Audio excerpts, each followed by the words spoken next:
Este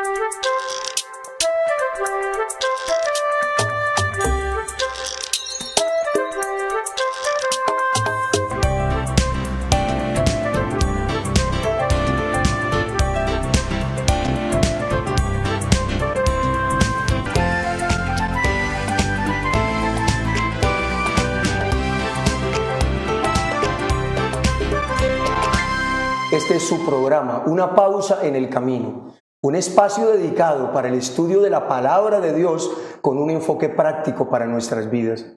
Mi nombre es Daniel Ospina, soy pastor asociado de la Iglesia Adventista en la Universidad Adventista de Colombia y tengo el gusto de saludar hoy y presentar a nuestro querido acompañante, el rector de nuestra universidad, doctor Abraham Acosta. Gracias, pastor Ospina. Para mí también es un placer compartir con usted en este espacio y confiamos que las lecciones prácticas que emanan de la palabra de Dios en un tema tan importante como el que estamos estudiando a lo largo de estos 3 meses pueda ser de ayuda para nosotros, pero también de ayuda para todos los que siguen este programa. Un placer, pastor. Si le parece bien, hagamos una oración para iniciar. Con mucho gusto. Nuestro Dios, te agradecemos tanto por la riqueza espiritual que nos has dejado en tu palabra. Al abrir este sagrado libro para estudiar estos temas relacionados con el Espíritu Santo, rogamos que ese mismo Espíritu ilumine nuestras mentes, dirija nuestras palabras y que este programa pueda ser de edificación para nosotros y para todos los que lo siguen. En el nombre de Jesús te lo pedimos. Amén. El tema de esta semana es un tema muy sensible: entristecer y resistir al Espíritu Santo. Doctor Abraham, ¿qué viene a su mente, a su corazón en este tema tan sensible? ¿Es posible? Por supuesto que sí, pastor. Y yo lo creo en su totalidad porque la palabra de Dios lo dice. Es muy importante recordar la obra especial del Espíritu. El Espíritu Santo cumple incontables funciones en la vida de un cristiano. Así es. Por ejemplo, el Evangelio nos dice que nos conduce a toda verdad, que el Espíritu Santo nos convence de pecado, de justicia y de juicio. Pero, diríamos, la obra en la cual el Espíritu más se deleita es llevarnos a una experiencia de reconocer nuestra pecaminosidad, mostrarnos dónde hemos fallado, indicarnos que somos pecadores y luego no dejarnos en ese estado de miseria, sino que nos conduce tiernamente a Jesús y aceptar el perdón que Jesús nos ofrece. No obstante que el Espíritu trabaja de esta manera y que, como lo dije hace un momento, es la obra en la cual Él se deleita, el ser humano tantas veces resiste al Espíritu, blasfema contra el Espíritu, apaga el Espíritu, entristece, contrista al Espíritu. Y justamente durante esta semana, en los diferentes días, vamos a estar mirando ejemplos bíblicos en donde se ilustran estos aspectos negativos hacia el Espíritu por parte de los seres humanos. Uno encuentra, doctor Acosta, personajes en la Biblia que realmente se opusieron totalmente a esa obra de transformar el corazón, de traer arrepentimiento, de traer salvación. Uno encuentra el caso de Faraón. ¿Cómo es que Dios tantas oportunidades, tantos mensajes y al contrario se revela tanto hasta que finalmente muere y cierra su oportunidad? ¿De qué maneras es que el Espíritu Santo entristece o contrista al Espíritu Santo? ¿Qué es lo que podemos hacer que le cause tristeza al Espíritu de Dios? ¿Qué tal si comenzamos a analizar una expresión que usa Esteban en su discurso que dio al pueblo antes de su apedreamiento y que se encuentra en Hechos capítulo 7, versículo 51? Hechos capítulo 7, versículo 51. Miren lo que dice aquí la palabra de Dios.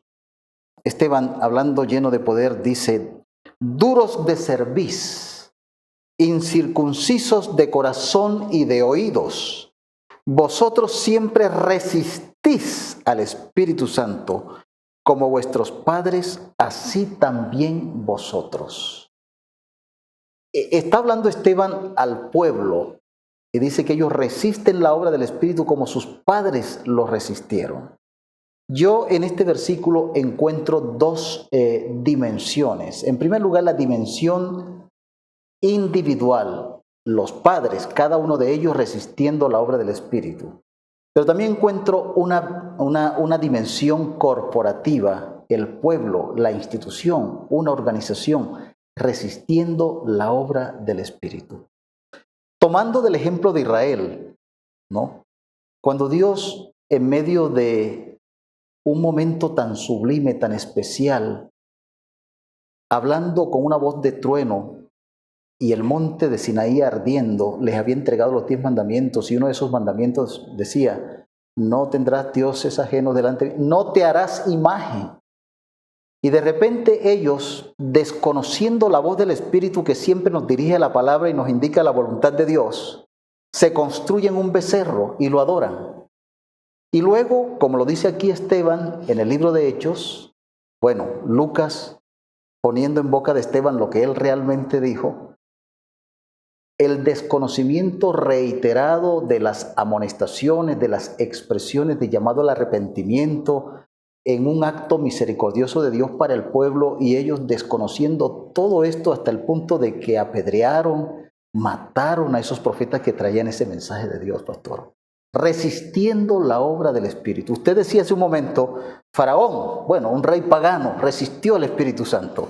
Pero aquí el pueblo de Dios resistiendo la obra del Espíritu en la dimensión individual y también en la dimensión corporativa. Eso también me dice que el Espíritu trabaja con todos. Trabaja con los de afuera porque el Espíritu vino para convencer aún los que están afuera, los pecadores, y llevarlos al arrepentimiento. Pero también trabaja con el pueblo de Dios, mostrando la voluntad de Dios, lo que Dios ha dicho en su palabra. Y tantas veces resistimos eso que Dios para nuestro bien nos ha dicho. Aportando a ese mismo tema, doctor, cada vez que el ser humano quiere trabajar por sí solo, cada vez que rehúsa obedecer lo que Dios le dice, cada vez que pasamos con un espíritu de queja, de crítica, nosotros estamos resistiendo al Espíritu del Señor. Pero creo que lo mejor que presenta la lección de la escuela sabática esta semana es que de manera positiva deberíamos preguntarnos en este momento cómo no entristecerlo, cómo alegrar al Espíritu Santo, cómo vivir vidas que agraden al Señor, de tal manera que en vez de vivir como perdidos podamos gozar cada día la experiencia de la salvación. Por eso estoy emocionado con el tema de esta semana. Y yo invito a los televidentes, a los que siguen este programa, no perderse por nada en el mundo este espacio. Porque esa pregunta que hace el pastor la vamos a desarrollar en alguno de estos días en estos espacios de reflexión. Para mirar el asunto no solo desde una perspectiva negativa, sino una perspectiva positiva, de lo que alegra al espíritu, de lo que alegra al corazón de Dios. Me parece oportuno, pastor, en esta parte primera que estamos analizando, considerar de que el Dios Todopoderoso, nuestro Dios, que sabe qué es lo mejor que nos conviene, que nos da sus preceptos para nuestra felicidad y que podría obligarnos a seguir su voluntad, finalmente respeta nuestro libre albedrío, nuestra capacidad de decidir. Así que cuando el ser humano decide resistir al Espíritu, Dios llorando, después vamos a ver la parte positiva, se queda con el corazón triste. Hijo, te digo esto por tu bien. Te digo esto porque quiero tu salud, tu bienestar. ¿Cuántas veces usamos mal el don del libre albedrío y de la voluntad que Dios nos ha dado? Pero qué bueno que al final de esta parte, en la serie que vamos a tener en la semana, salgamos hoy entusiasmados para usar adecuada y apropiadamente ese don tan precioso que es el don de decidir, y decidamos por el Espíritu, decidamos por la palabra de Dios, decidamos por lo que el Señor nos ha dado para nuestro bien. Muchas gracias, doctor. A través de la Biblia, la oración, podemos acercarnos a Dios y recibir esa bendición para vivir siempre en gozo con Dios y con nuestros semejantes. Feliz día para todos. Que el Señor les bendiga, doctor. Muchas gracias por su compañía. La paz de Dios sea con todos, ahora y por siempre. Amén, pastor.